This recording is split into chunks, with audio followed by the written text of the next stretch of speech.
जी औज़ुबिल्लाहि बिस्मिल्लाहिर्रहमानिर्रहीम। जी मलक साहब, ਇਹ ਜਿਹੜੀ ਤਿੰਨ ਪੈਲੀਆਂ ਨੇ ਜਿਨ੍ਹਾਂ ਚੋਂ ਇੱਕ ਕਿੱਲਾ ਹੈ ਵੀ ਔਰ 2 ਕਿੱਲੇ ਪਰਲੇ ਪਾਸੇ ਨਾਲ ਨੇ ਜਿੱਥੇ ਖੜੇ ਆ। ਹਾਂਜੀ, ਇਹ ਜਿਹੜਾ ਕਿੱਲੇ 'ਚ ਇਹਨਾਂ ਨੂੰ ਕਿਆ ਇੱਕ ਵਾਰੀ ਬੀਜਿਆ ਔਰ ਇਹਨਾਂ ਨੂੰ ਇਕੱਠਾ ਹੀ ਪਾਣੀ ਕੁਝ ਹੈ ਸਾਰਾ ਇਹਨਾਂ ਨੂੰ ਮੀਆਂ ਸਾਹਿਬ ਭਾਜੀ ਆ ਨਾ ਪਾਣੀ ਰੌਣੀ ਵੀ ਇੱਕ ਦਫਾ ਕੀਤੀ ਇਹਨਾਂ ਦੀ, ਇੱਕ ਦਫਾ ਬੀਜੀ ਆ ਤਿੰਨੇ ਹੀ ਪੈਲੀਆਂ, ਇੱਕ ਜੈਸੀ ਇਹਨਾਂ ਨੂੰ ਖਾਦ ਪਾਈ ਆ, ਹਰ ਚੀਜ਼ ਇੱਕ ਜੈਸੀ ਕੀਤੀ, ਗੰਦ ਵਾਲੀ ਸਪਰੇਅ ਵੀ ਇੱਕ ਜੈਸੀ ਕੀਤੀ, ਕੋਈ ਫਰਕ ਨਹੀਂ ਕਿ ਇਹਦੇ ਵਿੱਚ ਜਾਂ ਉਹਨਾਂ ਵਿੱਚ।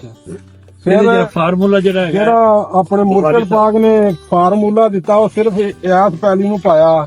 और कितना पाया? ਪਾਇਆ 1 ਲੀਟਰ और इको दफा पाया? ਇੱਕੋ ਦਫਾ ਪਾਇਆ। ठीक है। ਇਹਦੀ ਔਸਤ ਆਈ ਆ ਤਕਰੀਬਨ 50 ਮਣ।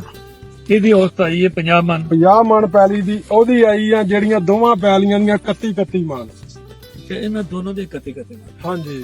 ਅੱਛਾ, ਇਹਦੇ ਵਿੱਚ ਇਹ ਜਿਹੜੀ ਗੰਦਮ ਤੋਂ ਸਾਨੂੰ ਦਿੱਤੀ ਹੈ। ਹਾਂਜੀ, ਇਹ ਜਿਹੜੀ ਗੰਦਮ ਹੈ ਇਹ ਐਸ ਪੈਲੀ ਦੀ ਹੈ। ਹਾਂਜੀ, ਇਸ ਪੈਲੀ ਦੀ ਜਿਹਦੇ ਜੋ ਫਾਰਮੂਲਾ ਪਾਇਆ ਵਾ। ਔਰ ਇਹਦੇ ਜੋ ਸਾਨੂੰ ਕਿੰਨੇ ਮਿਲੀ ਹੈ? ਇਹ ਚੋਂ ਮਿਲੀ 50 ਮਣ। ਅੱਛਾ, ਇਹ ਸਾਨੂੰ ਮਿਲੀ ਹੈ 50 ਮਣ। ਆ ਤਕਰੀਬਨ ਕੋਈ 10 ਕਿਲੋ ਘੱਟ ਸੀਗੀ 50 ਮਣ ਤੋਂ। ਓਕੇ, ਤੇ ਜਿਹੜੀ ਇਹ ਵਾਲੀ ਹੈ ਆ ਮਿਲੀ ਆ 31 ਮਣ ਪੈਲੀ ਦੀ। ਇਹ 31 ਮਣ ਪੈਲੀ ਦੀ ਔਰ ਇਹਦੀ ਬੜਾ ਵਾਜ਼ਿਹ ਨਜ਼ਰ ਆ ਰਿਹਾ ਹਾਂਜੀ ਕਿ ਤੁਹਾਡਾ ਜਿਹੜਾ ਇਹ ਵੇ ਕਣਕ ਦਾ ਦਾਣਾ ਇਹ ਮੋਟਾ ਹੈ। ਹਾਂਜੀ, ਆਲਮੋਸਟ ਦੇਖੋ ਨਾ ਬੜਾ ਵਾਜ਼ਿਆ, ਔਰ ਇਹ ਮਾਸ਼ਾਅੱਲਾ ਇਹਦੇ ਨਾਲ ਇੱਕੋ ਜਿਹੇ ਹਾਲਾਤ ਔਰ ਇੱਕੋ ਜਿਹੀ ਪੈ। ਹਾਂਜੀ, ਇੱਕੋ ਜੀ ਪੈਲੀ ਆ। ਉਹ ਵੀ ਸ਼ਾਹ ਸਾਹਿਬ ਨੇ ਇੱਥੇ ਬਾਗ ਨੂੰ ਆਏ ਸੀ ਪਾਉਣ, ਮੈਂ ਮਿਹਨਤ ਕੰਮ ਕਰਾਉਂਦਾ ਸੀ ਨਾਲ। ਉਹਨਾਂ ਨੇ ਮਿਹਰਬਾਨ ਹੋ ਕੇ ਕਹਿੰਦੇ ਮਲਕ 1 ਲੀਟਰ ਨਾ ਕਣਕ ਦੀ ਪੈਲੀ ਨੂੰ ਪਾ ਦੇ। ਨਹੀਂ ਜੀ, ਬੜਾ ਮਾਸ਼ਾਅੱਲਾ ਬਹੁਤ ਵਾਜ਼ਿਹ ਫਰਕ ਹੈ। ਔਰ ਇਸ ਲਈ ਜਿਹੜੀ ਜ਼ਮੀਨ ਹੈ ਉਹਦੀ ਕੈਫੀਅਤ ਇਹ ਵੀ ਕਿ ਜ਼ਮੀਨ ਜਿਹੜੀ ਹੈ ਉਹਦੀ ਰੰਗਤ ਕਾਲੀ ਹੋ ਚੁੱਕੀ ਹੈ ਔਰ ਇਹਦਾ ਟਾਂਡਾ ਵੀ ਜਿਹੜਾ ਹੈਗਾ ਉਹ ਨਜ਼ਰ ਆ ਰਿਹਾ ਬੜਾ ਸਿਹਤਮੰਦ। ਹਾਂਜੀ, ਸਿਹਤਮੰਦ ਕਲੀ ਇਹ ਵੇ ਜਿਹੜੀ ਚੀਜ਼ ਬੁਹਾਰੀ ਸਾਹਿਬ ਦੇ ਅੰਦਰ ਨਜ਼ਰ ਆਈ ਹੈ ਉਹ ਇਹ ਵੇ ਕਿ ਜਿਹੜਾ ਦਾਣਾ ਨਾ ਉਹ ਸਿਹਤਮੰਦ ਹੈ ਔਰ ਉਹ ਜਿਹੜਾ ਦਾਣਾ ਸਿਹਤਮੰਦ ਹੈ ਉਹੀ ਵਜ਼ਨ ਹੈ। ਟਾਂਡਾ ਜਿਹੜਾ ਹੈਗਾ ਉਹ ਵੀ ਤਾਕਤਵਰ ਹੋਇਆ ਔਰ ਉਹਦੇ ਉੱਪਰਲੇ ਪਾਸੇ ਜਿਹੜੀ ਕਣਕ ਹੈ ਉਹ ਮਾਸ਼ਾਅੱਲਾ ਉਹਦੀ ਔਰ ਇਹਦਾ ਵਜ਼ਨ ਦੋਵਾਂ ਦਾ ਜ਼ਮੀਨ ਅਸਮਾਨ। ਇਹ ਕੋਈ ਫਰਕ ਜਿਹੜਾ ਹੈਗਾ ਬੇਸਿਕਲੀ ਜਿਹੜਾ 30 ਮਣ ਤੋਂ 50 ਮਣ ਦਾ ਉਹ ਇਹ ਵੇ ਕਿ ਪੌਦਾ ਵੀ ਸਿਹਤਮੰਦ ਔਰ ਜਿਹੜੀ ਕਣਕ ਦਾ ਸਾਈਜ਼ ਵੀ ਬੜਾ ਸੀ ਔਰ ਇਹਦਾ ਬੜਾ ਵਾਜ਼ਿਹ ਫਰਕ। ਪਰ ਮੀਆਂ ਸਾਹਿਬ ਜਿਹੜੀ ਸਭ ਤੋਂ ਬੇਸਿਕ ਚੀਜ਼ ਜਿਹੜੀ ਮੈਂ ਸਾਰੇ ਲੋਕਾਂ ਨੂੰ ਸਮਝਾਉਣਾ ਚਾਹ ਰਿਹਾ ਨਾ ਉਹ ਹੈ ਕਿ ਤੁਹਾਡੀ ਜ਼ਮੀਨ ਦਾ ਆਰਗੈਨਿਕ ਮੈਟਲ ਬਾਹਰ ਹੋਣਾ।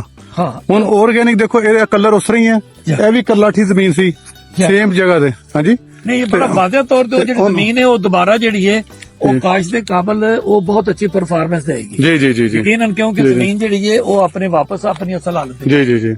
ਔਰ ਇਹ ਜਿਹੜੀ ਇਹਦੇ ਵਿੱਚ ਕਿਉਂਕਿ ਫਾਰਮੂਲਾ ਨਹੀਂ, ਇਹਦੇ ਅੰਦਰ ਤੁਸੀਂ ਦੇਖੋ ਨਾ, ਦੇਖੋ ਸਾਰਾ ਕਲਰ ਹੈ ਇਹਦੇ ਅੰਦਰ ਜਿੱਥੇ ਵੀ ਤੁਸੀਂ ਦੇਖੋਗੇ ਜ਼ਮੀਨ ਪਾਣੀ ਖੁਸ਼ਕ ਹੋਇਆ ਉਸ ਤੇ ਨਾ ਇਹ ਕਲਰ ਬੜਾ ਵਾਜ਼ਿਹ ਨਜ਼ਰ ਆ ਰਿਹਾ। ਜੀ ਜੀ, ਜਿਹੜਾ ਕਿ ਉਸ ਜ਼ਮੀਨ ਦੇ ਕਿਧਰੇ ਵੀ ਨਹੀਂ। ਜੀ ਜੀ ਜੀ। ਇਹ ਅੱਲਾਹ ਤਾਲਾ ਦਾ ਬੜਾ ਖਾਸ ਕਰਮ ਹੈ ਕਿ ਬੁਹਾਰੀ ਸਾਹਿਬ ਨੂੰ ਅੱਲਾਹ ਤਾਲਾ ਨੇ ਇਹ ਜਿਹੜੀ ਵੀ ਕੋਈ ਅੱਲਾਹ ਤਾਲਾ ਵੱਲੋਂ ਹੀ ਮਨ ਜਾਨਬ ਔਰ ਜਿਹੜੀ ਚੀਜ਼ ਅੱਲਾਹ ਤਾਲਾ ਨੇ ਇਹਨਾਂ ਨੂੰ ਦਿੱਤੀ ਹੈ ਇਸ ਦਾ ਜਿਹੜਾ ਹੈਗਾ ਇਹਦਾ ਫਾਇਦਾ ਉਠਾਉਣਾ ਚਾਹੀਦਾ ਹੈ। ਐਕਸਪੀਰੀਅੰਸ ਹੈ ਉਹ ਇਹ ਵੇਖ ਕਿ ਮੈਂ ਤਕਰੀਬਨ ਇਸ ਆਟੇ ਨੂੰ ਖਾਂਦੇ ਮੈਨੂੰ ਕੋਈ ਅਬਾਊਟ 10 ਮਹੀਨੇ ਹੋ ਗਏ।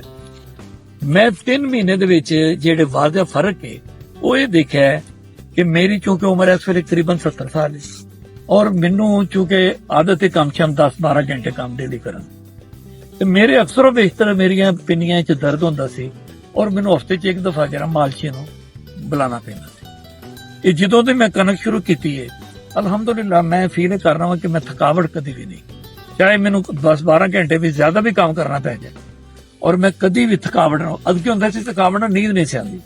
ਇਹਦੇ ਨਾਲ 3 ਮਹੀਨੇ ਤੋਂ ਮੈਂ ਫੀਲ ਕਰ ਰਹਾ ਹਾਂ ਕਿ ਮੈਂ ਪੂਰੀ ਤਰ੍ਹਾਂ ਫਿੱਟ ਹਾਂ। ਮੇਰਾ ਨਾਮ ਜੀ ਮੀਆਂ ਪਰਵੇਜ਼ ਹੈ। ਮੈਂ ਜਦ ਕਿ ਇਹਦੇ ਅੰਦਰ ਜਿਹੜਾ ਸਭ ਤੋਂ ਵੱਡੀ ਗੱਲ ਉਹ ਇਹ ਵੇ ਕਿ ਬੁਹਾਰੀ ਸਾਹਿਬ ਨੇ ਇਹਦੇ ਟੈਸਟ PCSR ਲੈਬਾਰਟਰੀ ਤੋਂ ਕਰਾਏ ਨੇ ਜਿਹਦੇ ਵਿੱਚ ਇਹਦੇ ਚ ਪੋਇਜ਼ਨ ਦਾ 0% ਹੈ। ਇਸ ਕਣਕ ਜਿਹੜੀ ਮੈਂ ਇਸਤੇਮਾਲ ਕਰ ਰਹੀ ਜਿਹੜੀ ਨਾ ਪਿਛਲੇ ਸਾਲ ਲਗਾਈ ਸੀ ਉਹਦਾ ਆਟਾ ਜਿਹੜਾ ਇਸਤੇਮਾਲ ਹੋ ਰਿਹਾ।